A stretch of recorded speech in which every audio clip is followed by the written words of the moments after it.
오늘 신약교회사 이번 시간은 24번째 시간, 책으로는 22장 성경과 더불어 시작한 나라 미국에 대해서 살펴보도록 하겠습니다. 성경에서 가장 위대한 단어 중에 하나가 자유입니다. 자유. 근데 이제 미국이란 나라가 세워졌을 때 그 가치가 자유, 특히나 종교의 선택과 종교 단체 설립, 그러니까 종교의 자유를 그 동기로 삼고 세워진 나라가 바로 미국인데, 그런 자유의 가치가 사실은 사람들이 다른 하나님을 없애버리고 그 가치를 너무 떨어뜨린 거 아닌가, 그런 관점에서 이제 오늘 시간을 좀 살펴보려고 합니다. 시편 22편 28절, 이는 왕국이 주의 것이기 때문이니이다. 또 그분은 민족들 가운데 지배자이시니이다. 또 시편 33편 12절은 자신들의 하나님이 주이신 민족은 복되도다. 또 그분께서 친히 자신의 유산으로 선택하신 백성은 복되도다. 오늘은 그래서 하나님께서 친히 세웠다고 볼 수밖에 없는 그런 미국이란 나라에 대해서 좀 살펴보려고 합니다.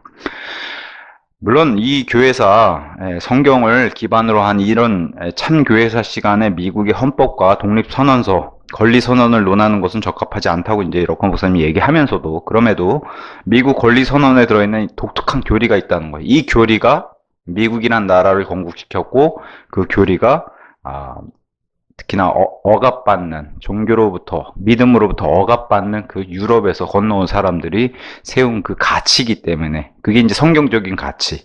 그래서 종교단체 설립, 자유, 또 종교 선택의 자유, 여기에 기반을 두고서 이 청교도 메이플라워 호를 타고서 이제 넘어온 사람들이 세운 그런 가치이기 때문에 참다운 의미에서 그런 자유를 누릴 수 있었다라고 이렇게 시작을 합니다.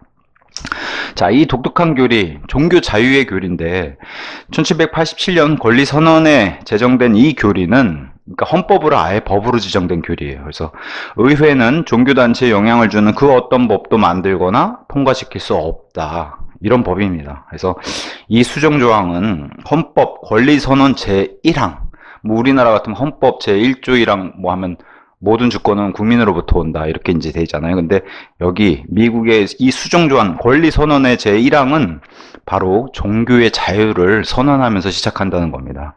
나중에 1964년도 국민권법, 이게 참 우리가 사는 21세기에도 문제가 되는 그 차별법입니다. 차별금지법. 이런 1964년도에 생기는 국민권법, 영어로는 이제 Civil War Act라고 해가지고 이제 시민 권리 행사 이렇게 되겠죠. 이 정도. 그래서 이런 제정으로 무효해야 될 때까지 200년간을 미국을 지탱해준 법이 바로 이 종교의 자유의 법이라는 거예요. 미국을 카톨릭 독재와 공산주의적 경찰 국가가 되지 못하도록 막는 데 결정적인 기여를 한 그런 법이면서 교리라고 얘기를 합니다. 그래서 이 원칙은 지역교회들의 법 위에 세워진 그런 미국 안에 있는 지역교회들조차도 신앙과 행위와 권리 등에 적용되고 보호받는 그런 독특한 교리가 됐다.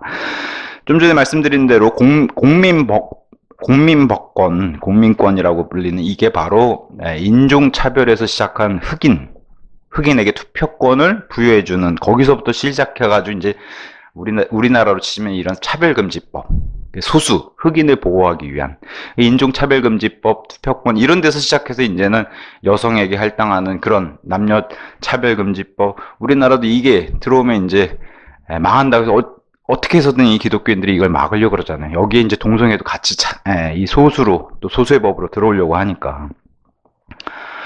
근데 미국이 먼저 이런 법에 무너졌죠. 지금은 그래서 이따가 다시 짚어서 얘기를 하겠지만, 복음 선포라든가 설교의 내용까지도 이제는 법적인 문제가 될 정도의 그런 나라가 됐다는 거. 그게 다 이런 법의 무너짐, 또 이런 종교의 자유, 제1조 1항, 이런 권리선언의 제1조 1항이 무너지게 되면서 이런 일들이 벌어졌다는 거예요. 자, 지금은 우리가 사는 21세기 언론이 막강한 권력을 가지고 있죠. 근데 미국이 건국할 때는 그렇지 않았는데, 언론이 많은, 예수님 외에 너무 많은 세상에 구원자들을 만들어냈다는 거예요. 굉장히 부정적인 시선으로 이걸 비판하는데, 특히나 러컨 목사님이 비판하는 사람들 가운데 한 사람인 마틴 루터 킹, 흑인 인권 운동, 그죠? I have a dream 이라고 하는 그 유명한 연설을 했던 그 사람. 세상에선 각광받고 굉장히 박수를 받을지 몰라도 성경적으로는 그렇게 좋아 보이진 않는다라고 이렇게 부정적인 시선을 가지고 보면서 또 한때 그 전 세계를 강타했던 존 레논, 그 비틀즈의 한 멤버죠. 아니면 뭐 미국의 슈퍼스타 엘비스 프레슬리라든가 아니면 뭐 그 미국 대통령가 중에서도 로마 카톨릭 친로마 카톨릭적 정치 행보를 걸었던 케네디 대통령 집안이라든가 이런 사람들을 언론에서 너무 띄우면서 그 구원자, 세상을 마치 구원시킬 수 있는 그런 구원자. 여긴 정치인, 종교인, 연예인 이렇게 있는 거죠. 지금도 별반 다르지 않아요. 세상을 구원할 사람은 없는데 예수님 외에는 없는 건데 마치 세상을 좋은 세상으로 만들 수 있다는 것처럼 이렇게 띄우는 게 바로 언론이 하는 일이다라고 이제 이렇게 얘기를 합니다. 어쨌든 그럼에도 미국의 시작은 반카톨릭적 입장을 취하는 사람들에게 제일 중요한 거 종교적 자유를 부여한 세상 역사, 세계 역사상 최초의 나라. 그쵸. 지금도 생각해보면 전무후무한 나라예요. 물론 우리나라 같은 경우도 정말 뜻하지 않게 굉장히 이런 혜택을 많이 입은 나라에 손꼽을 수 있는데 미국이란 나라 이전에 생각해보면 유럽 역사예요. 그죠? 유럽 역사. 그럼 다 로마 카톨릭 지배하에 암흑시대를 견뎠고 여전히 그 로마 카톨릭 치하에 있는 그런 나라들인데 지금은 미국이란 나라 외에는 참 독특하죠. 미국이란 나라는 지금까지도 엄청난 독특한 이런 나라를 유지하고 있고 지금도 유일하게 이상하리 그럴 정도로 이스라엘을 보호하고 있는 그런 나라예요. 그래서 뭐 요새 우리가 사는 이 21세기도 많은 문제 논란들을 가지고 있잖아요. 유학생들이 팔레스타인 지지하면은 막 영주권 박탈시키고 이런 독특한 나라입니다. 미국은.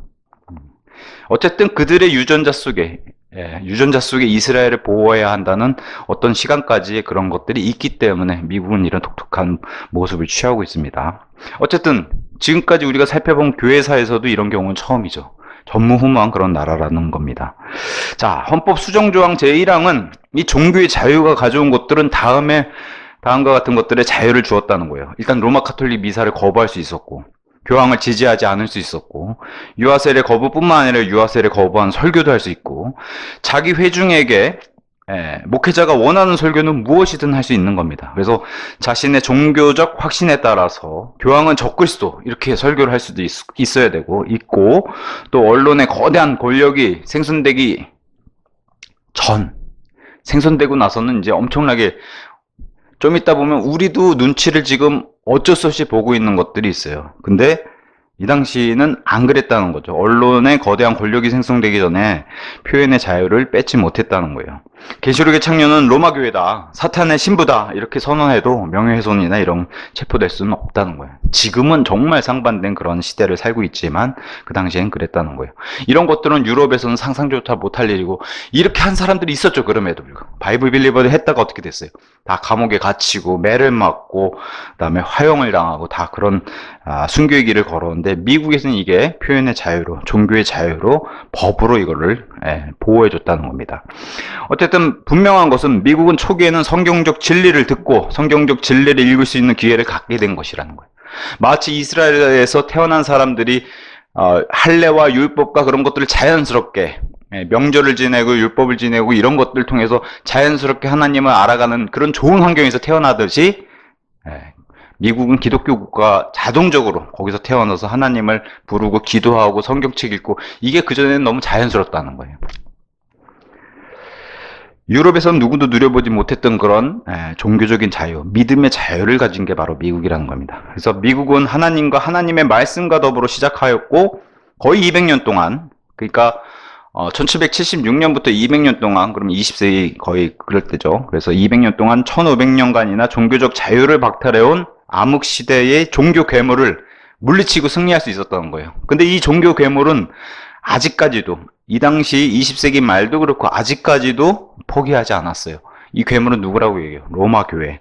그래서 미국에선 그 세력이 쪼그라들고 약화가 됐는데 이 괴물은 역시나 자기 모습을 재빨리 바꿔가지고 인권, 그 다음에 종교적 관용, 우리가 너희에게 관용, 마음이 넓으니까 베풀어 주는 거야. 그리고 사람은 인권이란 게 있기 때문에 이걸 중시해야 돼. 이렇게 이제 내세우면서 자기가 소수일 때는 강세일 때는 굉장히 강한 모습으로 압박을 하는데 소수일 때는 늘 이 두 가지를 가지고 해서 이런 식으로 사람들을 분열시키고 갈등을 야기시키는 이런 일을 벌이는데 로마 교회는 결코 변한 적이 없죠. 그저 발톱을 숨기고 있을 뿐입니다. 자, 다음과 같은 단어들, 굉장히 좋은 단어들이에요. 자유, freedom, 평화, peace, 해방. 물론 이제 우리 성경에는 이 단어도 자유로 돼 있지만 좀 더 이 자유 쪽에서는 자유 중에서도 해방, 리버티랑 해방, 그다음에 이제 연합, 유니티 이런 단어들 너무 좋지 않습니까? 성경이 다 등장하는 단어들이고. 근데 이거를 인본주의 관점에서 보는 거랑 신본주의 관점에서 보는 것들 이 차이가 어마어마하게 크다는 거예요. 그래서 이런 단어들이 지금 너무 많이 오용이 된다는 겁니다. 하나님 관점에서는 아주 귀한 가치로 여기는 것들. 그래서 진리가 너희를 자유롭게 하리라고. 심지어 어떻게 해요? 마귀의 속박에서도 벗어나고 지옥의 형벌로부터도 벗어나고. 그래서 요한복음 8장에 유명한 그 말씀이 진리가 너희를 자유롭게 하리라. 얼마나 좋아요. 근데 이것을 인간의 관점으로만 보면 하나님만 지워버리고 자유를 주장하면은 그때부터는 인류 역사상 보여줬던 그 전쟁이 벌어지는 거예요. 자유라는 그 가치 위에. 심지어는 적그리스도 와서 뭐를 이야기해요? 이 평화를 내세우면서 전쟁을 벌이는. 그런 일을 벌이는 거죠. 어쨌든 이 가치가 너무 떨어진다는 거예요. 하나님을 지워버리면. 그래서 타락하는 그런 모습들을 보여준다는 거예요. 건국의 아버지 중에 하나인 패트릭 헨리라고 하는 사람은 유명한 이 말이죠. 나에게 자유가 아니면 죽으면 달라. 그죠? 유명한 단어, 유명한 표현입니다. 나에게 자유가 아니면 죽으면 달라. 근데 시간이 점점 지나니까 그 미국의 그 후예들은 왜 이런 얘기를 했는지는 생각 안 해보고 나에게 자유를 달라. 뭘 지워요? 죽음을 지우고. 죽기는 싫으니까 자유를 달라. 이렇게 외쳤는데 좀 이따 보니까 자유도 빼고 나에게 달라. 뭘 달라. 전부 달라. 이렇게만 외치고 있는 모습이라는 거예요. 이런 게 이제 시간이 지나면서 점점 타락하고 단어들을 오용해서 써서 이런 모습을 보인다는 거죠. 가장 중요한 건 하나님을 잊었기 때문에 이런 모습들이 나온다는 겁니다. 자, 세상에 있는 모든 왕권이나 권력들은 세상을 위대한 신세계로 만들고 싶은 그런 로마 단체들, 그런 치하에 아니면 손을 직접적으로 잡고 있거나 아니면 우회적으로 잡고 있는 이런 모습들이 있는데 그 이면에 그 예전 그리스 철학, 에피쿠로스 철학, 그 중에 이제 쾌락주의가 오늘날 종교로 자리 잡고 있다는 거예요. 실제로 디모데전서 4장, 디모데후서 3장에 마지막 날들의 위험한 시대들에 미혹하는 영들의 마귀들의 교리가 오고 또 디모데후서 3장 1절부터 4절 한번 보세요. 이게 마지막 하나님 말씀이 얼마나 위대하게 이렇게 들어맞는가. 3장 1절 또한 이것을 알지니 마지막 날들에 아주 위험한 시대들이 오리라. 이는 사람들이 자기 자신을 사랑하는 자들이 될 것이기 때문이니 탐욕스럽고 자만하는 자들이요 교만하고 신성 모독하는 자들이며 부모에게 불순종하고 감사하지 않으며 거룩하지 않고 본연의 애정이 없으며 협정을 파기하는 자들이요 거짓 고소한 자들이며 자제력이 없고 사나우며 선한 것들을 멸시하는 자들이며 배신자들이요 성급하고 높아지려는 생각을 가지며 하나님을 사랑하는 자들이 되기보다는 쾌락들을 더욱 사랑하는 자들이 되리라. 이런 쾌락주의, 에피쿠로스 학파 이런 게 여전히 살아서 하나님을 사랑하기보다는 자기 자신과 쾌락들을 사랑하는 이런 시대가 바로 마지막 날들의 위험한 시대들이고 어디서부터 시작한다고 디모데후서는 경고를 해요? 교회 안에서 먼저 시작한다는 겁니다. 이게 교회의 배교와 타락 때문에 그런 것을 경고를 줍니다. 그래서 미국에도 유명한 말이 있다는 거예요. 내가 먼저고 너는 나중이다. 근데 예수님은 이러지 않았죠. 예수님은 요 반대로 다른 사람, 죄인들이 먼저고 본인은 나중이었던 이런 모습들을 닮아가지 않는다라고 얘기를 합니다. 자, 어떤 그 하버드 대학 신학 교수 폴 틸리라는 사람이 이렇게 얘기했어요. 모든 해방자들은 하나님께로부터 보내줬다. 파송받았다는 거죠. 그래서 모든 사람은 인류를 구원할 수 있는 내적 능력을 가지고 있다. 물론 부정적인 시각으로 봅니다. 럭커 목사님은. 럭커 목사님이 이런 반박을 했어요. 그러나 1790년 프랑스 혁명, 루이 16세 그 유명한, 그 다음에 마리 앙뚜아네트 이런 유명한 사람 그 마지막 시대를 한번 보라는 거예요. 프랑스를 해방시킨 그 절대 왕정을 무너뜨리고 왕권을 거부하고서 이제 국민을 이런 위주로 해서 국민의 주권을 찾는다, 권리를 찾는다는 사람들, 그리고 그런 사람들을 부추겨가지고 해방시켰던 구원자들, 그런 사람들을 한번 보라는 거예요. 프랑스 북민은 권리를 갖고 있다고 외쳤으나 얼마 가지 않아서 바로 그런 주권의 국민들의 권리를 바로 뺏어버린 이런 것들을 역사를 한번 살펴보라는 거예요. 그래서 그 의회 정치, 이런 정치를 가지고 이 왕권을 무너뜨리고 들어왔는데 바로 힘을 좀 가진 당이 공포 정치를 해버렸어요. 이런 역사를 인류에서 보라는 거죠. 그리고 이런 공포 정치를 못 견디고 등장했던 사람이 바로 나폴레옹. 그럼 나폴레옹은 절대 독재 권력을 또 유지했잖아요. 쿠데타로 등장을 해서 왕정을 무너뜨리고 10년 만에 나폴레옹의 등장으로 짧은 그 막을 내린 이런 사태를 한번 보라는 거예요. 심지어 나폴레옹이 등장해가지고 쿠데타를 일으키고 다시 로마 카톨릭으로 복귀한 거, 회귀한 거 이런 걸 생각해 보라는 거예요. 그런 달콤한 속삭임에 넘어가지 말라고 얘기를 하는 겁니다. 자, 과거 중세 로마 카톨릭 교회는 사제들의 엄청난 그 권력이 있었죠. 핑계는 이렇게 됩니다. 우리가 특히나 로마 교회는 그리스도의 피로 해방되었으므로 로마 카톨릭 교도들 중심으로 해서 이렇게 얘기하면서 다시는 노예가 될 수 없다고 이렇게 선언을 했어요. 그래서 어떤 주교나 사제도 세상 법이나 세상 권력에 의해서는 이들을 통제할 수 없다는 이런 것들을 중세 내내 가지고 있었는데, 이런 무소불위, 그죠? 말 그대로 무소불위의 권력의 논리를 요새는 인권이란 말로, 이게 이제 인본주의 관점이잖아요. 인권이란 말로 포장해서 이런 논리는 역차별, 요새 이제 이런 얘기 많이 하잖아요. 우리는 그 흑인이 억압받는다. 이런 걸 어느새 이제 세뇌가 돼가지고 흑인은 늘 억압받는다. 그러니까 흑인이 뭘 잘못만 해도 흑인 한 명 죽으면 미국이 전역에서 난리가 나잖아요. 흑인들이. 그죠? 부당하게 죽었다. 뭐 경찰이 강제로 체포하다 죽었다. 막 이런 일. 그래서 이 러커 목사님 20세기 말에도 이랬다는 거예요. 흑인 강도는 무죄를 주고 강도임에도 이런 역차별이 있었다는 거예요. 백인 경찰은 유죄를 주는, 총을 쏴서 사람을 죽이면 유죄를, 정당한 방이었음에도 유죄를 주는 세상이 돼버렸다는 거예요. 역차별의 이런 세상, 이런 논리가 바로 사제들의 중세의 논리랑 같다라고 이렇게 설명을 합니다. 로마 교회의 이 자유, 수세기 동안 이 사제와 그 권력자들, 교황이 누려왔던 이 자유, 그들의 자유는 건들 수가 없었어요. 그래서 모든 성직자들은 민간 법정의 소송 대상에서 제외, 심지어는 간음하고 도둑질을 해도 다 봐줬죠, 사제들을. 그래서 카톨릭 성직자들은 자기들이 살고 있는 그 나라의 법률에 복종하지 않을 절대적 자유를 갖고 있다는 이 말이에요. 로마 교회의 자유란. 근데 오늘날은 로마 카톨릭, 특히나 미국에서는 힘이 약해져가지고 이 10년이 바뀌고, 그래서 미국에서는 저기 안 먹히나 보다 헤어도 조심하라는 거예요. 왜 그래요? 표현만 바꿔서 막강한 권력을 갖고 있는 로마 카톨릭이 그 뒤에서 언론을 조종하면서 자신들의 뉴스를 직접 편집한다는 거예요. 결국엔 성경의 권위를 약화시키고 하나님을 삭제하고 그 다음에 인권을 퍼뜨리면서 인본주의 사상을 퍼뜨리는, 이게 다 로마 카톨릭 뒤에서 이제 조종한다는 것을 꼭 잊지 말라는 겁니다. 자유와 해방, 너무 좋은 단어인데 세상에서 이런 단어들이 너무 오용되고 있다는 거예요. 특히나 공산주의자들, 우리가 똑같이 나눠서 좋은 세상에서 똑같이 나눠 쓰자.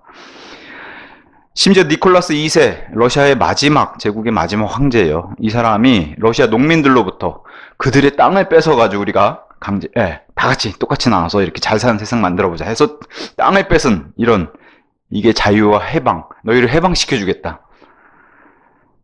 공산주의자들이 해낸 이런 해방, 이전에는 농부들이 자기 소유도 가지고 있고 재산도 가지고 있었는데 이들이 그런 것들을 자유라는, 또 해방이라는 이름하에 강제로 뺏은 이런 사례들, 또 이 해방자들, 공산주의를 이룩한 이 해방자들이 황제들이 지난 1000년간, 1910년까지 900년부터 지난 1000년간 죽인 사람들보다 이 공산주의자들이 3천만 명을 더 죽였다는 이런 역사를 보라는 거예요. 심지어 조국을 떠나고 싶은데 떠나는 것도 허락하지 않는 이런 공산주의자들의 자유와 해방의 오용, 이걸 보라는 겁니다. 왜냐하면 공산주의가 막강하게 들어서기, 그러니까 소련이 들어서기 전에는 마음대로 조국을 떠날 수 있었는데 오히려 들어서고 나서는, 북한 한번 보세요. 우리나라 뭐 멀리 갈 필요 없이 북한에서 떠나는 게 자유로운가. 자, 흑인들의 사례를 한번 보면은 오히려 흑인들이 그 전까지 누려왔던 자유를 박탈당한 이런 사례를 볼 수 있다는 거예요. 미국은 이제 시빌 워라고 해서 이제 우리는 그걸 남북 전쟁이라고 부르는데 내전이죠. 미국의 내전이 벌어지는, 남과 북의 내전 사례가 이제 벌어지게 되는데, 그때 우리는 흔히 아는 이제 링컨 대통령과 노예제도의 해방을 위해서 이제 이 전쟁을 벌였다. 대표적으로 이제 그렇게 알고 있죠. 그래서 북부는 노예 반대파, 남부는 노예 찬성파, 결과적으로는 북부가 승리를 해서 노예를 해방시켰다 이렇게 되어 있지만, 자, 독립선언과 함께 이제 자유생명 권리가 대두되고 유럽에서 이 프랑스 혁명, 짧지만 프랑스 혁명이 일어나가지고 절대 왕정이 무너지고 그래서 노예는 사악한 것. 이런 인식이 이제 점점 퍼졌다는 거예요. 어쨌든 결과적으로 북부가 승리하게 되는데 러크만 박사님이 이렇게 주장을 했어요. 노예들이 자기들이 누려왔던 권리는 계속해서 누리고 싶은데 노예는 싫고 신분은 싫고 근데 노예 시절에도 조차도 이런 게 보장돼 있었다는 거예요. 1년에 8개월, 그러니까 시간으로 이렇게 따져본 것 같아요. 1년에 8개월은 일하고 4개월은 쉬는 이런 노예 제도를 유지해 온 게 남부의 이제 특성이라는 거예요. 또 쉴 때는 노예들도 사냥하고 낚시하고 근데 우리가 문득 한번 생각해 보세요. 아니 노예들이 사냥하고 낚시하고 이런 자유가 있었나? 왜 그래요? 우리 역시도 TV나 드라마 영화의 매체에 이미 세뇌돼 가지고 노예는 맨날 그냥 억울한 삶만 살았을 것 같은 그런 인식이 벌써 우리도 편견의 시선으로 들어온 건데 안 그랬다는 거예요. 실상은 좋은 주인들도 많았다는 거예요. 그러니까 이런 자기의 일할 권리를 보장받고 심지어 주인의 그 우산 보호 아래 병원비도 주인들이 다 내주고 숙소와 음식까지 제공받았던 이 권리들은 다 누리는 건 좋았는데 노예 신분제들이 없어지니까 너희가 알아서 살아야 된다. 이런 게 박탈당하니까 현실 갑자기 이렇게 닥쳐온. 그러니까 이들이 뭉쳐가지고 이런 걸 만들어냈다는 거. 흑인 향상협회. 우리 따지면 무슨 단체를, 정치단체를 만들어가지고 맨날 이거 한다는 거죠. 으쌰으쌰. 그래가지고 해방되기 전 노예들의 권리를 되돌려줘라. 자기가 누렸던 거. 그러니까 노예는 싫고, 그죠? 의무는 가지기 싫고, 책임도 싫고, 권리는 누리고 싶고, 이런 모습이죠. 그래서 다음과 같은 캠페인 슬로건을 걸고 있다는 거예요. 흑인들은 아직도 억압받고 있으며 노예 상태에 있다. 자유를 줬는데고 신분의 해방을 줬는데도 불구하고 아직도 흑인들은 억압받고 있다. 지금도 무슨 일 터지면은 흑인들이 이 현수막 들고 나서 이렇게 하잖아요. 흑인들이 억압받고 있다. 우리가 현실을 직시해 보면은 흑인들을 향해서 블랙이란 단어도 못 써요. 본인들은 억압받고 있기 때문에 그런 단어도 쓰지 말라는 거예요. 그래서 요새 막 이상한 단어 쓰잖아요. 뭐 아프리칸 아메리칸 그죠? 그런 단어. 근데 이런 흑인들과 함께 흑인들만 그러는 게 아니라 이런 차별법이 어디까지 들어가요? 맨이란 단어도 쓰지 못하게 페미니즘이 요새 너무 강해져가지고 그죠? 폴리스맨 이런 단어도 다 금지시켜버렸잖아요. 그럼 뭘로 써요? 폴리스 오피서. 너무 불편한 세상이 돼버린 거야. 맨이란 들어가는 거를 사실 맨은 남자도 되고 사람. 이게 어디서 출발해요? 아담에서부터 출발한. 아담은 사람이자 그 안에 이브가 들어가 있잖아요.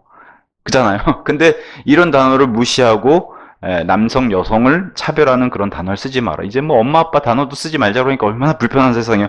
빨리 예수님 오셔야 돼요. 안 그러면 진짜 너무 괴로운 세상 갈수록 더 보는데 어쨌든 미국이 출발할 때는 안 그랬다는 거예요. 어쨌든 이런 흑인 역차별이 오히려 백인들이 받는 이런 일들이 벌어졌다는 거죠.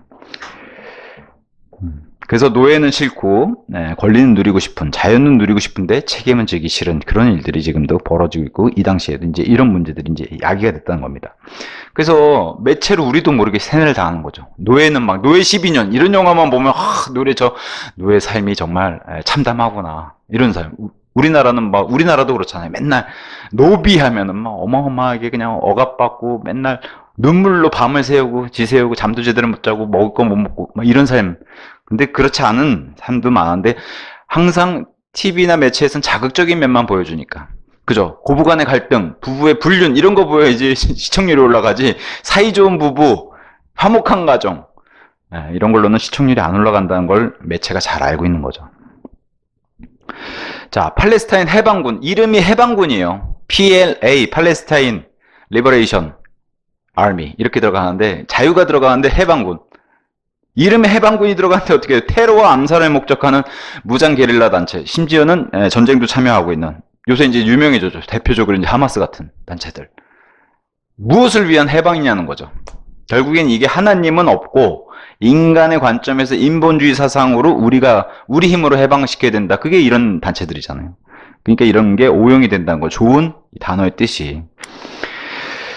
해방이란 단어는 뭐 우리가 공산주의 그 자들을 봤을 때 칼 마르크스만 사용한 게 아니라는 거예요. 오히려 세계 1, 2차 대전을 겪으면서 연합군들도 이런 마귀적으로 해방군의 모습을 가졌다는 거예요. 그래서 루즈벨트 대통령, 32대 미국 대통령, 러시아 스탈린과의 협약으로 1억 2천만 명이라 되는 민간인들, 우리가 알고 있는 뭐 소련 연방에 들어가는 루마니아, 유고슬라비아, 헝가리, 뭐 리투아니아, 라트비아, 에스토니아, 폴란드, 체코 이런 사람들을 스탈린에 넘기는 이런 스탈린은 자국민도 1,000만 명 이상 죽인 그런 독재자인데 이런 데다가 넘겨주고서 아무렇지 않게 우리가 세계 평화를 위해서 이렇게 손을 잡았다. 뭐 이런 식으로 이제 겉에선 그런 모습을 보였다는 거죠. 또 그러니까 연합국, 공산주의는 무조건 나쁘고 독일 나치만 나쁘냐? 그렇지 않다고 이제 러커 목사님이 굉장히 비판적으로 보는 겁니다. 1945년 제2세계대전이 미국이 나치로부터 억압받는 유럽을 해방시키고 유럽의 역할이 굉장히 컸죠. 자금 조달도 그렇고 군사 동원도 그렇고. 장군 출신의 미국 대통령 아이젠하워 34대 대통령인데요. 역시 이 세계대전을 끝내면서 러시아 국민들을 러시아 수용소로 보내줘서 처형당하도록 방치했다는 거예요. 그들을 진정한 해방시켜서 자유의 땅으로 오지 못하게 하고 처형당하도록 방치했고, 수많은 소련군 포로와 연합군 포로들을 본국으로 송환되어 대량으로 학살되게 이런 것도 방치해뒀는데, 결국엔 이런 모습이 진정한 해방을 한 사람이면 끝까지 책임을 졌어야 되는데 그렇지 않다는 거죠.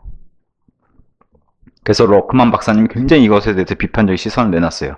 아이젠하워가 본국으로 송환한 4만 명의 이탈자들에 대한 인권 유리는 어떻게 설명할 거냐는 거죠. 그래서 독일의 히틀러와 아이히만이 바로 같은 전범들의 재판, 이들은 전범 재판, 물론 히틀러는 그 전에 자살을 했지만 전범 재판이라도 받았잖아요. 독일의 이런 지도자들은. 근데 미국의 대통령이야 이름 하에 이쁘게 포장돼가지고 언론에 포장돼서 세계 평화를 위해서 마치 엄청난 기여를 한 것처럼 이렇게 지금 다 유명한 뭐랄까 여기 아이젠하워, 루즈벨트, 여기 메가더 장군 굉장히 다 엄청난 위인으로 포장이 돼 있잖아요. 좋은 면만 부각시키잖아요. 근데 그렇지 않은 면도 있다고 이제 얘기를 하면서 좋은 언론만 등에 업으면 범죄자도 훌륭한 사람을 이렇게 둔갑해버리는 이런 현실이 안타깝다고 이렇게 얘기를 러커 목사님 했습니다. 자, 그럼에도 불구하고 우리 미국을 세운 건국 공신들, 이건 단순히 미국의 건국의 아버지뿐만 아니라 그들에게 영향을 준, 결국엔 거슬러 올라가면 여기엔 뭐가 있었어요? 성경, 킹제임스 성경이 있었다라는 걸 이제 보여줍니다. 미국의 건국 공신들, 자, 스페인, 이탈리아, 콜롬비아에서는 로마 카톨릭 이외에 다른 어떤 종교도 공개적으로 허용되지 않았어요. 너무 당연하죠, 이런 모습들은. 오늘날 러커 목사님이 살았던 그 20세기 말까지도 아르헨티나는 카톨릭 이외의 모든 종교는 이단으로 등록할 정도로 이렇게 로마 카톨릭이 강세였던, 우리가 사는 21세기는 어때요? 로마 카톨릭 모습이 좀 약해진 것처럼 보이지만 사실 그 나라에서는 그게 너무 자연스러우니까 다른 종교를 가질 수 있는 건 자유지만 굉장히 뭐랄까요? 요새 인기 있는 말로는 아싸로 살아야 되죠. 아싸로. 인싸가 안 되는 거죠. 그 나라에서는 국교처럼 그렇게 종교적인 그런 게 있으니까요. 자, 고린도후서 3장 17절, 주의 영이 계신 곳에선 자유, 리버티가 있느니라. 하나님의 영을 거역하고 슬프게 하고 있기 때문에 이 주신 자유를 잃어버리고 있는 거라고 얘기를 하는 거예요. 그래서 성경이 말한 참다운 자유는 일단 하나님께 근원을 둔 자유이어야 하고, 진리가 너희를 자유롭게 하리라. 자유의 정확한 정의는 하나님의 말씀에 나와 있는 것이고, 이 자유란 단어는 무신론자, 공산주의자, 불가제론자들이 함부로 사용할 수 있는 용어가 아니라는 거예요. 잘못 사용하고 있다는 거죠.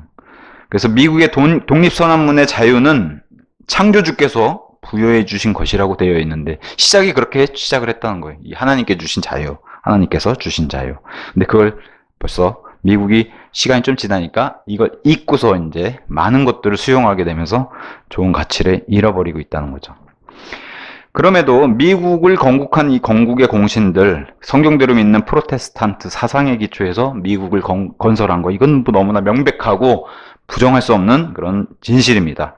그래서 프로테스탄트 가치는 환경보호론자, 국제사회주의자, 녹색당원, 이건 사실은 하나님의 그런 가치보다도 이런 단체 자체가 뭐예요? 환경을 우선시하고, 하나의 세계주의자, 유니티를 강조하는 이런 것들, 국제공산당, 이런 단체들과 아무런 관계가 없다는 거, 프로테스탄트 가치를 다시 한번 생각해 보자는 거예요. 이런 가치랑 뭐가 있나.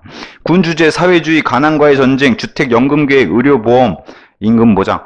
좋은 것들이요. 이웃사랑, 사회복음. 좋은 것들인데 뭘 건너뛰면 안 된다는 거예요. 하나님을 사랑하는 걸 건너뛰고 일로 바로 가면 안 되는데 다 하나님을 사랑하는 가치는 건너뛰고 삭제해버리고 일로 바로 가는 이런 복지국가를 지향하는 그런 나라가 되어버렸다는 거예요.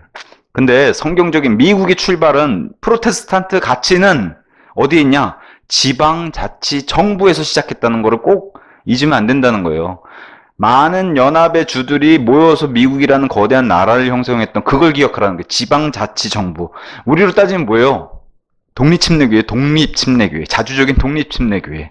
우리가 거대한 교단을 구성하고 있지는 않잖아요. 자발적으로 교제하고 이렇게 자발적으로 연합할 뿐이지 독립침례교회 자치권을 우린 중요시 생각하는데 그 정신이 어디서 왔다는 거예요? 미국의 건국, 여기에도 들어가 있는데 그게 무너진다는 거예요. 오히려 지금은 하나의 아메리카를 중시하는 이런 것 때문에 럭커 목사님 좀 심하게 얘기하면 공산주의 된다는 거예요. 공산주의 다 돼버렸다는 거예요. 하나의 미국을 강조하는 바람에. 자, 그럼에도 불구하고 건국 당시에는 안 그랬죠. 예드원 홀이라고 한 사람의 주장은 사도행전에 나와 있는 기독교 서성은 공회제도와 일치한다고 이렇게 주장했으면서 지역교회의 기본 원칙은 제가 좀 전에 얘기했던 자발적 연합, 강제 통합이라든가 인종 혼혈 이런 거 인종이 다르다고 해서 강제로 묶으면은 바로 뭐가 공민법 이런 게 생긴다는 거예요.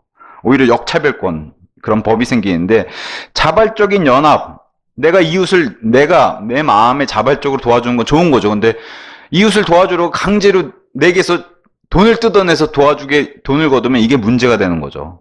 자발적 모임, 다수결 투표. 미국은 우리나라랑 달리 좀 투표 제도가 좀 독특하잖아요. 그죠? 주별로 해가지고 간접 투표 이런 식으로 투표수가 많아도 지금 막 이런 경우도 생기니까요. 그 다음에 이제 지도자들은 몸된 교회를 섬기기 위해서 그들의 능력에 따라 이렇게 선택된다는 거. 그래서 직접적으로 우리의 지도자를 뽑고 이런 것들이 바로 초기 건국에 시작됐던 건데 이런 것들이 많이 무너져 내려간다는 거죠. 그래서 유기체를 통치할 도덕적 원칙들에 관해서 존 로크라고 하는 사람은 잉글랜드 왕국 정치 사상가로 영국에서 굉장히 존경받는 그런 사상가입니다. 이런 사람의 주장, 참된 도덕에 대해서는 완전한 지식을 얻는 유일한 방법은 신약 성경을 읽는 일이라 이렇게 이제 고백을 했습니다. 로크가 말하는 신약 성경은 당연히 1611년 킹제임스 성경입니다. 고로부터 한 20-30년 뒤에 한 발언이기 때문에 로크에 따르면 현대의 그 어떤 철학자나 과학자도 미국의 도덕적 원칙을 수립하는데 아무런 기여도 할 수 없었다는 그런 말이 됩니다. 로크가 했던 말이. 그래서 1611년 제임스 왕이 킹제임스 성경을 번역하고 나서 바로 그 이후에 이어받은 찰스 1세 이런 아들, 그 다음에 그의 아들 찰스 2세 동생 제임스 2세 이런 후계자들이 일어서서 또 뭐래요? 로마 카톨릭으로 회귀하려는 이런 모습을 영국의 국민들이 막아서면서 생겨났던 게 바로 권리청원, 그 이후에 등장한 게 바로 권리장전. 이런 것들이 등장하면서 이제 본격적으로 배심원 재판, 그 다음에 적법한 소송 절차, 승인 없는 점령의 배제, 대표권 없는 조세 거부 이런 탄생이 되는 배경이 됐고 이게 어디까지 영향을 미쳤다는 거예요? 미국의 건국의 정신과 미국의 그런 인권을 소중하게 여기는 그러니까 그거는 사람들의 하나님 관점에서 좋은 출발이 했던 인권이지 지금 인권주의자들이 주장하는 그런 인권이 아니라고 이렇게 얘기해요. 물론 왕정을 무너뜨린 건 안타까운 일이에요. 왜냐하면 왕정을 무너뜨리는 배경에는 하나님을 대적하는 게 들어가 있기 때문에 여기 럭커 목사님이 링컨을 굉장히 비판적으로 시선으로 얘기하는데 그것은 뭐예요? 링컨이 결국엔 자유라는 이런 가치를 걸어서 노예제도를 무너뜨렸는데 심지어 노예제도도 성경이 지지하는 제도이기 때문에 그런 것들을 인간의 힘으로 다 무너뜨렸다는 거예요. 왕정시대도 인간시대로. 그래서 우리가 링컨 같은 위인전을 읽어보면 정말 훌륭한 사람이다. 이름도 아브라함이고, 뭐 하나님을 믿었던 것처럼 막 그렇게 보이지만, 지금 생각해보면 국민을 위한, 국민에 의한, 이걸 인민으로 바꾸면은, 럭커 박사님 얘기하는 걸, 인민으로 바꾸면 공산주의다. 하나님은 없고, 전부 국민을 위한, 인민을 위한, 미국의 자체적인 독특한 색깔을 다 지워버리고, 하나의 미국을 만들려고 하는 이런 시도가 그래서 링컨 이후부터 바로 이런 수정 권리 조항의 제1항 종교의 자유가 무너져 내렸다는 거예요. 그걸 링컨으로 기점을 잡는 게 럭커만 박사님의 이 비판적 시선입니다. 자, 스필과 알저논 시든이라고 한 사람은 이렇게 주장했어요. 국민의 모든 자유는 하나님과 자연으로부터 나온다. 이게 올바른 거죠. 국민의 모든 권리는 국민으로부터 나온다. 이렇게 주장하는 게 아니라 하나님과 자연으로부터 나온다. 자유란 서로 죽임을 통해 적자 생존의 그런 진화론적 방식의 권리라고 생각하지 않았다. 근데 우리도 모르게 자꾸 진화론의 그런 학습에 의해서 이렇게 세뇌가 돼가지고 점차 강한 사람이 살아나야 되고, 우리 그 사회의 경쟁이 이렇잖아요. 강한 자가 밟고 일어서야 되고, 내가 성공하려면 다른 사람을 밟고 일어나야 돼. 이런 것들이 자꾸 부추긴다는 거죠. 사실 성경적인 그 경쟁에선 그런 게 없죠. 그죠? 성경적인 경쟁에선 서로 일으켜주고 쓰러지면 잡아주고 이런 모습들이 있는데 세상에선 그렇지 않죠. 자, 미국 헌법에 기초한 사람들에게 영향을 끼쳤던, 그러니까 건국의 아버지 같은 사람들이 영향을 끼쳤던 사람들이 이런 사람들이라는 거야.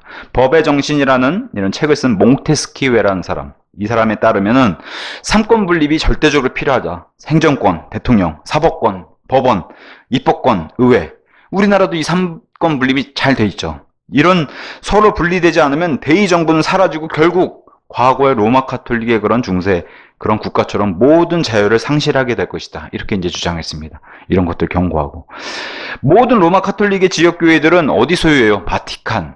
바티칸도 지금도 국가입니다. 바티칸이. 그런 국가 소유로 돼 있고, 어느 카톨릭 교도, 신자들도 세계 모든 교회 건물이나 재산을 소유하고 있지 않아요. 그죠? 그런 사람은 없어요. 또한 99%의 카톨릭 교도들은 교황을 선출할 수 있는 투표권이 없어요. 근데 자신들에게 엄청난 자유가 있는 것처럼 착각한다는 거죠. 투표권도 없으면서. 누가 뽑아요? 주교들이 모여서, 저 이탈리아에서 어디죠? 그 베드로 성당, 거기서 모여가지고 뭐 연기 피우고 그러잖아요. 그래서 교황이 탄생하면 그냥 온 세상이 기다렸다 뉴스로 막 송출하고, 심지어는 시간대가 안 맞으면 막 새벽에도 그걸 계속해서 실시간을 방송하면서 기다리고 막 그러죠. 그래서 카톨릭 교도들이 착각하는 게 있다는 거예요. 이 극우라고 표현되어 있는 파시스트하고 극자라고 표현되어 있는 공산주의는 같은 모습이라는 거예요. 독재체대. 여기서는 양쪽 다 자유가 없는 모습인데, 로마 카톨릭이 딱 이 모습, 양쪽의 모습을 다 가지고 있는데도 본인들이 자유가 있는 거라고 착각한다는 거예요. 이런 것들 따라가면 안 된다라고 얘기하니까 경고를 하는 겁니다. 자, 웰만이라는 사람은 미국 정부는 메이플라워 호의 선상에서 잉태되어 국민정신 안에서 확고해졌고 국민정부 안에서 구체화되었다. 이렇게 이제 표현을 했어요. 근데 이 정신은 메이플라워 호를 타고 넘어오는 이 사람들의 이런 정신을 심어준 것은 바로 영국과 네덜란드 침례 교회의 정신이었다. 이렇게 이제 얘기를 하고, 심지어는 메이플라워 맹약이라고 불리는 헌법의 기초가 되는 이 맹약은 정부 수립은 하나님께 영광을 돌리고 기독교 신앙을 증진시키는데 그 목적을 가졌다는 거예요.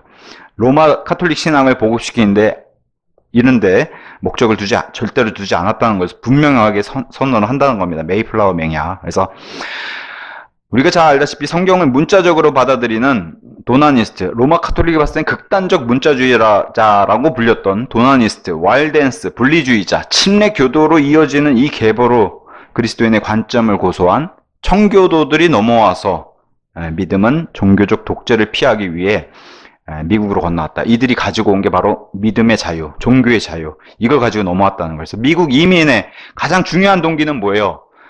그 자유라는 그 가치는 종교의 자유입니다. 이걸 가지고 왔던 게 명백하다는 거죠. 그래서 메이플라워의 맹약이 바로 이런 거였다는 거예요. 시작이 뭐였다는 걸 계속 짚고 강조를 하는 거예요. 로카 목사님은. 종교다, 종교의 자유, 믿음의 자유.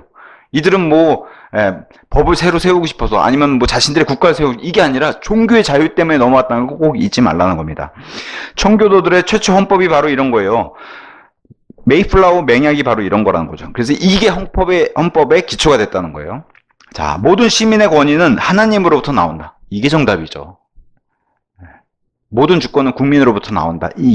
이거는 인본주의 사상이고, 하나님으로부터 나온다. 이게 정답이라는 겁니다. 선출된 대표들이 지역사회를 위한 법률을 제정한다. 각자 지역사회를 자기가 다스린 지역 자치구. 이게 이제 사실 미국의 정신이라는 거예요. 선거는 어떤 특정인의 선호로 결정되는 것이 아니며 투표는 법과 하나님의 뜻에 따라 행해져야 한다. 너무 당연한 얘기고, 국민에게 주어진 모든 자유는 하나님을 찾고 하나님의 인도하심을 구하며 하나님을 위한 선택. 자, 이게 왜 이 말을 했냐? 여기다가 인민이나 국민을 넣으면은 링컨의 발언이 되는 거예요. 근데 그 자리에다 하나님을 지금 대입해 놓은 거죠. 그래서 하나님을 찾고 하나님의 인도하심을 구하고 하나님을 위한 선택을 할 수 있는 자유여야 한다. 변화하는 요소들의 가이드라인에 맞춰 이루어진 가치 규명은 국민의 자유를 침해할 수 없다. 그래서 최초의 종교 자유가 이렇게 정해지면은 이것을 절대 침해할 수 없는데 시간이 지나면서 이걸 침해하는 게 발생을 했죠. 그래서 자유를 향한 몸부림에 대해서 이렇게 설명을 했습니다. 버지니아 주에서는 로마 카톨릭의 잔재로 로마 카톨릭의 모습을 닮아 있는 영국 성공회가 국가교회를 하려고 끊임없이 시도를 했어요. 근데 이런 것에 반대하고 끝까지 미국 헌법의 권리선언, 특히나 종교의 자유를 첨가를 주장한 사람들이 바로 버지니아주의 침례교인이었다는 거예요. 심지어 이 종교의 자유의 이 제1항의 권리선언은 누구도 반대했냐면은 청교도들도 반대했어요. 왜?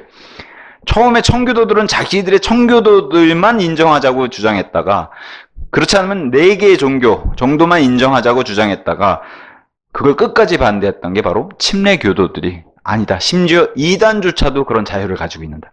정면으로 배치되는 게 뭐예요?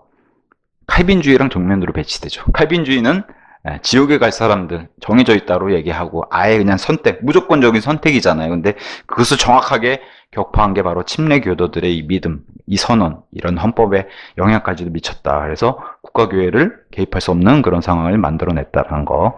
자, 그럼에도 불구하고 이제 우리가 뭐 엔트로피 법칙에 따라서 좋은 것들은 늘 안 좋은 것들로 방향으로 가게 되는 이런 상황을, 이런 좋은 미국의 건국의 정신도 결국엔 퇴색돼 가고 성경적 가치도 그렇지만 헌법도 퇴색되어 가는 미국을 이제 봅니다. 초창기 미국들은 분명히 건국할 때는 선한 의도로 세운 게 분명해요. 근데 곧이어 거대 언론, 신문, 방송 매체들이 등장해서 이 언론이 우상이 되어 가지고, 언론에서 예전에 뭐 우리도 그런 얘기 있잖아요. 뉴스가 거짓말하겠냐. 근데 뉴스가 거짓말한다는 거예요. 뉴스가 자기 입장에서 객관적인 모습을 보이는 것 같지만 어쨌든 기자들도 자기 시선에서 한쪽 면으로 강조를 하게 되는 모습들을 보여주는데, 어김없이 이런 모습은 역사적으로도 계속 보여줬고, 이런 것들이 특히나 뭘 공격하냐, 성경을 대체하고 성경의 최종 권위, 이런 것들을 다 떨어뜨린다는 거예요, 뉴스가. 그래서 이렇게 될 줄은 상상도 못했다는 거예요. 이런 뉴스가 이런 모습을 보일 줄은. 최초의 독립선언문이 버지니아의 토마스 제퍼슨에 의해 작성됐고 여러 주 대표들에 의해서 채택됐고, 각 주가 시작은 자유롭고 독립적인 주로 시작을 했는데, 러컨 목사님이 이렇게 주장했습니다. 성경적인 지역교회들도 같이 주들도 자유롭고 독립적이어야 한다는 거. 교회도 독립적이고 주들도 독립적이어야 되는 게 이게 성경적 가치로, 그렇게 우리가 잘 시작해놓고 이게 다 무너져서 교회는 교단으로 다, 심지어 침례교도, 남침례교단, 북침례교단을 다 통합해버리는 이런 모습들을 보였고, 주들도 마찬가지로 연방정부로 중앙집권제도로 다 통합해버리는 이런 모습들이 많이 보인다는 겁니다. 자, 근데 이제 아브라함 링컨, 러컨 목사님이 계속해서 비판적으로 시선을 가지고 있는 이 아브라함 링컨, 모르겠어요. 제가 위인전 읽었을 때는 이렇게 훌륭한 사람이 없었는데 다른 관점에서 보면 이렇게 보일 수도 있구나. 특히나 또 미국인이 보는 아브라함 링컨은 또 바이블 빌리고 보는 시선은 또 이런 모습들이 있구나, 좀 살펴보게 됩니다. 자, 아브라함 링컨 이후에는 자유와 독립을 누린 주가 하나도 없었다는 거예요. 그죠? 마치 제가 좀 전에 말씀드린 남침례교단 소속의 지역교회들 같았다. 소속된 지역교회들 같았다, 미국이. 그러면서 1776년 미국 혁명 또는 독립전쟁, 이렇게 알려져 있는 이 전쟁을 치르고 나서 바로 1861년, 약 100년 뒤에 반역 전쟁 또는 남북 전쟁이라고 하는 내전이 이제 남북으로 벌어졌는데, 이 아브라함 링컨과 관련이 있는 게 바로 이 남북 전쟁이죠. 그래서 본인 스스로도 헌법을 지킨다고 얘기하면서 헌법 자체를 어겨가면서 헌법을 인용한 전쟁이었다, 이렇게 주장을 합니다, 러컨 목사님. 바로 자유, 해방, 평화 이런 것들을 걸고서 전쟁을 했는데, 또 우리가 연합해야 된다, 이런 걸, 왜 남북이 갈라지면 안 되고 남북이 연합해야 된다, 이런 단어도 사용하면서 헌법과 권리선언에 나와 있는 자유와 권리보다도 더 연합이 중요하다. 사실 이런 얘기 많이 들어봤잖아요, 중세 때. 연합이 중요하다. 로마 카톨릭의 주장이에요. 그런 것처럼 링컨이 그런 주장을 했다는 거예요. 그래서 성경 대신에 신문과 TV를 보는, 그래서 뉴스로 이런 걸 접한 사람들이 뭐예요? 우리가 연합해야 되는구나. 힘으로 저들을 굴복시켜가지고 연합시켜야 되는구나. 갈라지면 안 되는구나. 이런 가장 큰 나라의 이슈가 그 당시에 돼버렸다는 거예요. 그래서 이럴 때 링컨이 사용했던 이 알리바이가 마치 히틀러가 오스트리아나 체코를 점령할 때 사용한 핑계랑 똑같다는 거예요. 점령, 연합, 그죠? 이런 가치를 두고서 히틀러의 유럽 대통합, 하나의 유럽을 꿈꿨던 그 히틀러의 목표랑 뭐가 다르냐는 거죠. 미국을 하나로 통합하는 거하고. 그래서 해 아래 새로운 것은 없다라고 하는 그 솔로몬의 기록을 얘기하면서 이렇게 이제 아브라함 링컨을 비판했습니다. 그래서 플로리다의 디즈니 월드 안에 있는 대통령 기념관에서 링컨이 미국 내에서 자유를 잃어버릴 수 있다, 이런 테이블을 통해서 주장하는 것을 기념관에서 계속 틀어주는데, 이런 걸 보면서 이에 대해서 러컨 목사님은 자유를 빼앗은 사람이, 그럼 남부의 그 수많은 사람이 피를 흘려 죽고 이 전쟁을 통해서 죽은 사람, 그런 자유를 빼앗은 사람이 자유를 상실할 위험이 있다라고 경고를 한 이런 뭐랄까요, 역설적인 게 어딨냐라고 이제 얘기를 하는 거죠. 자, 청교도들이 반대를 했어요. 종교, 미국의 위대한 헌법 권리선언 제1항을 청교도들은 반대했어요.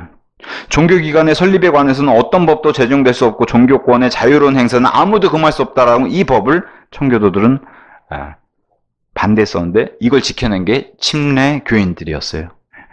자, 성경적 자유의 가치와 권리의 몰락.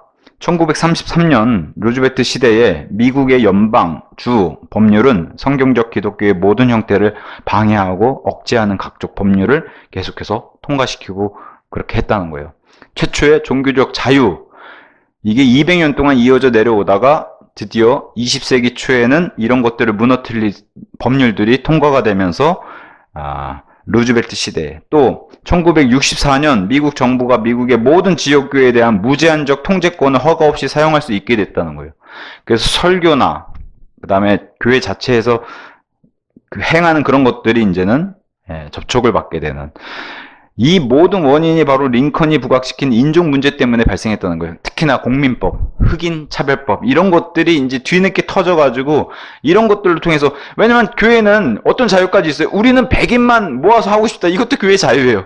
근데 그러면 벌써 인종차별 교회가 되는 거죠. 이게 바로 이제 공민권법의 등장이 바로 1964년도에 시작을 했는데, 이제 줄여서 흑인 차별법, 흑인에게 투표권을 부여하고 이런 것들이라고 이제 출발은 그렇게 해요. 우리도 무슨 차별금지법, 동성애금지법 하면 출발은 얼마나 작게 시작한지 몰라요. 그죠? 남녀가 동등한 권리를 가져야 되고 임금의 동등한 권리, 이렇게 출발하다가 나중에 가다 보면 어디까지 가요? 동성애자도 차별하면 안 되고, 그죠? 조금 있으면 이제 짐승도 차별하면 안 될 것 같아요. 사람과 짐승도 동등한 자리에 놓을 것 같아요. 출발은 작은데 뒤로 갈수록 커지는 게 문제인 거죠. 허용을 하게 되면. 그래서 이 공민권법 뒤에 배경에도 로마 카톨릭이 있다는 거예요. 만약 어떤 교회라도 인종 통합에 대해서 어떤 매체나 언론 매체나 카톨릭 교회 입장, 그러니까 뒤에 배경에 카톨릭이 있는 거죠. 이런 교회 입장을 채택하지 않는다면 연방 정부가 이제 간섭하게 된 거죠. 너희 왜 인종 차별해? 왜 흑인을 차별해? 이런 식으로 이제 간섭을 한다는 거예요. 대표적으로 우리도 다 무너진 게 바로 이런 거죠. 어린이 학대와 어린이 방치. 듣기에는 어린이 학대하면 안 되죠. 교회가 어린이 방치, 뭐 말도 안 되는 얘기죠. 하지만 원래 성경이 말하는 아이들이 잘못했을 때 당연하게 매를 들어서 성경적 체벌하는 게 성경적인 하나님의 말씀이에요.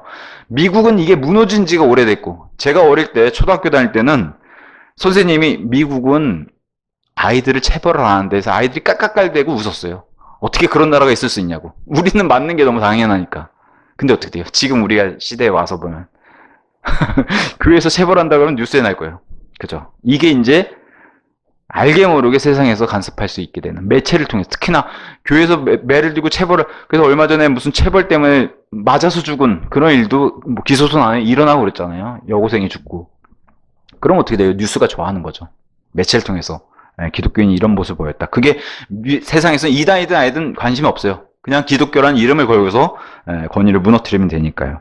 지금은 이런 모습 보이면은 진짜 큰일 나죠. 그러니까 얼마나 시대에 따라서, 우리도 이런 시대에 살고 있고 미국도 이런 모습을 보여서 벌써 20세기 말에 이런 체벌이 다 금지되고 어린이를 학대한다는 법이 들어가면서 건들지 못하게. 그럼 어떻게 돼요? 말씀은 성경은 이렇게 회초리를 다스리라고 합니다. 근데 어떻게 해요? 실질적으로 때리면은 아이가 신고를 하게 되잖아요. 경찰에 신고하게 되는. 우리나라도 과거엔 상상도 못한 일인데 지금 우리나라도 똑같아요. 자기 자식을 때려도 경찰에 신고하면 부모가 가서 조사를 받아야 되는 이런 모습이 우리 고스란히 벌어진 겁니다. 거리설교. 미국에 이제 이런 것들이 간섭받은 지가 오래됐죠.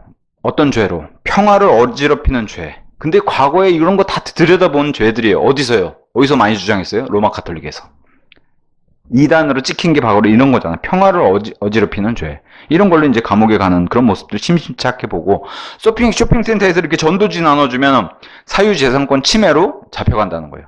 근데 이 러커 목사님 얘기죠. 쇼핑센터는 원래 대중에게 공개된 장소 아니냐. 근데 왜 사유권이 있다 그러냐. 어떻게 전도지 준 사람에게만 이 사유권을 들이밀 수 있냐. 이제 이렇게 반대로 얘기를 합니다. 자, 1979년 종교기관 설립이라고 이런 책을 출판한 레스터 롤로프라는 목사님, 침례교 목사인데, 이런 사람은 연방정부와 주정부, 보건사회부의 관료들에 의해 공격을 받았어요. 왜 그래요? 종교기관 설립, 종교의 자유를, 이런 주제를 가지고 이렇게 책을 출판하니까 바로 공격을 받아서, 어떻게 심지어는 그 교회의 학생과 교회 회원들을 해산시키고 감옥에 가두는 일을 발생했다는 거. 심지어 1979년도에. 이게 바로 미국 건국의 시작과는 달리 무너져 내려간 그런 미국의 뭐랄까요. 이걸 가장 때려서 무너뜨리게 했던 그런 또 다른 가치가 뭐예요? 인권입니다. 인권. 차별. 이런 단어로. 자, 마지막으로 그럼에도 불구하고 이 미국 건국에 지대한 영향을 끼쳤던 바로 우리의 선조들, 침례 선조들의 활약이 있었다는 거예요. 유럽에서부터 계속 미국에 도착해서까지도 계속 로마 카톨릭뿐만 아니라 프로테스탄트 아니면 뭐 칼빈주의자들 아니면 뭐 개혁교회자들에 의해서도 계속해서 괄시받고 무시당하고 박해받았던 이 침례교도들이 드디어 활약을 보였다는 거예요. 지금은 퇴색되고 가는 그런 성경적 가치의 미국이지만 기초에는 어쨌든 침례교회가 있었습니다. 그래서 침례교회가 강력하게 미국에 가서 항거를 한 사례들을 이제 얘기를 합니다. 개신교회, 청교도, 개혁교회 이들이 이제 돈을 걷어가지고 교황에게 로마 교황에게 아니면은 또 다른 프로테스탄트 교황에게 세금을 내자고 이렇게 얘기를 하니까 거부를 했어요. 그래서 매사추세츠 이 주에서는 이런 이유로 침례교인들이 체포가 됐습니다. 코네티컷 주에서는 침례교 전도자들을 받아주지 않았어요. 주 자체에서. 초기에 다 일들입니다. 그래서 위반자들에게는 또 몰래 들어온 사람들은 투옥과 벌금형을 내렸고 침례교 지도자들이 코네티컷 주에서는 주정부가 지원하는 교회에 반대한다는 이유로 역시나 투옥되고 재산을 몰수당하는 이런 일들을 미국 초기에도 보여줬습니다. 버지니아주 성공회 유명한 그 성공회 국가교회를 하려고 했는데 성공회 폭도들이 심지어 성공회에서 데리고 온 폭도들이 침례교인들에게 돈을 던지고 침례교인들은 버지니아주를 떠나라 이런 명령도 하고 재산 몰수도 시도하고 그래서 침례교인들이 여기서는 좀 강한 모습을 보인 것 같아요. 총을 들고 이에 맞섰다. 물론 바이블 빌리버스는 옳은 자세는 아니에요. 근데 한편으로는 얼마나 정말 지켜내고 싶고 얼마나 자기 방어를 하고 싶고 얼마나 괴로웠으면 이렇게 총을 들고 맞섰을까. 어쨌든 이렇게 해서 자유를 자신들에게 성경적인 자유를 이뤄냈다 이런 모습들을 보였습니다. 헌법에도 많은 지대한 영향을 끼쳤죠. 토마스 제퍼슨, 제임스 메디슨, 조지 메이슨은 모두 성직자를 지원하는 세금을 내지 말자고 하는 침례교 견해를 이들 건국의 아버지들이 채택해서 그걸 헌법에까지 이제 영향을 미쳤다. 그 다음에 이제 종교의 자유를 확립하는 법안을 작성해 냈는데 이 버지니아 법안은 권리선언 수정조항 제1항을 만들게 된 직접적이고 결정적인 원인이 되었다. 그러니까 침례교도들이 부단히 노력해가지고 이 종교의 자유, 심지어는 이단들 그런 단체를 설립하더라도 우리는 거기에 관여를 하거나 통제를 할 수 있는 이런 자유는 없다. 권리는 없다. 이거를 넣어준 거예요. 그 다음에 이제 종교의 자유를 규정한 이 수정조항 제1항은 심지어 버지니아주에서 그 당시에 10명의 대통령이 탄생할 동안 6명을 배출한 게 버지니아주라는 거예요. 그러니 얼마나 많은 이 미국의 대통령들에게 압력 아닌 압력을 선한 쪽으로 압력이겠죠. 압력이 아닌 압력을 넣어서 이 헌법까지도 이렇게 제정할 수 있었던 게 바로 침례교인들의 작품이었다는 거죠. 당시 심지어는 너무 이런 미국의 이런 강세 이게 심하니까 로마의 권력 그 당시에도 여전히 유럽의 요한 바오로 2세라고 하는 교황이 자신의 통제하에 있는 이 유럽의 모든 국가들을 이용해서 미국의 이 영향력을 끼칠 수 있었음에도 불구하고 그것을 원천봉쇄한 것이 바로 헌법 수정조항 권리선언 제1조 뭐예요? 종교의 자유, 믿음의 자유. 그래서 따라서 다음과 같은 목적으로도 없던 법도 제정하지 못하도록 이 헌법 조항은 강하게 금지시키고 있다는 거예요. 뭐냐? 미국 안에서는 카톨릭 교회를 인정하거나 그 가르침을 기독교적 교리로 인정하는 거 이런 것들 금지시켰고, 어떤 교회에 의해 강제적 침례 또는 물뿌림 하는 거, 이게 이제 로마 카톨릭의 강제적인 법인데 이걸 물리쳤고, 미사 참여 강요, 교황을 영적 지도자로 인정하는 거 이런 것들 거부했고, 미사와 교황을 조롱했다는 이유로 사람을 투옥하거나 살해하는 행위, 유럽에서는 다 이루어졌던, 중세에 이루어졌던 일인데 이게 미국에서는 먹히지 않았어요. 교황을 적그리스도라고 말하는 사람을 투옥하거나 살해하는 행위, 유럽에서는 이루어졌는데 미국에서는 먹히지 않았고, 개신교도들에게 세금을 거둬서 카톨릭 학교를 지원하는 거, 이거 법적으로도 다 금지시켰어요. 이런 거 강제로 하면 안 된다고. 그 다음에 그리스도인들이 카톨릭 신도들에게 복음을 전하는 거 당연히 해야죠. 이런 것들을 막은 게 바로 이 수정 조항 제1항 권리 선언 제1항이라는 거. 그 다음에 이제 지금까지 이런 것들을 경찰과 군대를 동원해서 강제 집행하는 것이 유럽에서는 가능했고 중세시대에 가능했고 로마 카톨릭 그렇게 했어요. 근데 미국에서는 소용이 없었고 먹히지 않았다는 거예요. 그래서 진정한 역사가라면 침례교 정치 형태가 권리 선언을 제정하는데, 침례교가 직접 정치를 하지 않았지만 물론 뭐 정치인들도 많이 한 것은 맞아요. 그럼에도 불구하고 침례교회가 이런 정치적인 걸로 선한 영향력을 끼쳐서 권리선언을 제정하는데, 헌법으로 만들어내는데 주요 요소였음을 부인하지는 못할 거라는 거예요. 그래서 자유를 바탕으로 탄생된 나라라는 이 미국의 이 수식어는 미 공화국이 종교적으로 창녀의 품을 떠나서 창녀의 품에서 태어난 것이 아니고 거길 아예 분리해가지고 침례교회의 원칙, 바이블 빌리버들의 원칙에 따라서 태동되었다는 뜻이라는 거예요. 이 자유를 바탕으로 탄생된 나라. 결국에는 하나님이 탄생시켜 주셨고 뭐가 기초가 돼? 성경의 기초가 돼서. 그래서 성경과 더불어 시작된 나라 미국의 배경에는 바이블 빌리버들이 있다. 이게 바로 미국을 탄생시킨 그 배경. 침례 교인, 우리 침례 선조들이 있다. 이렇게 이제 결론을 맺고 이 시간 마무리하도록 하겠습니다.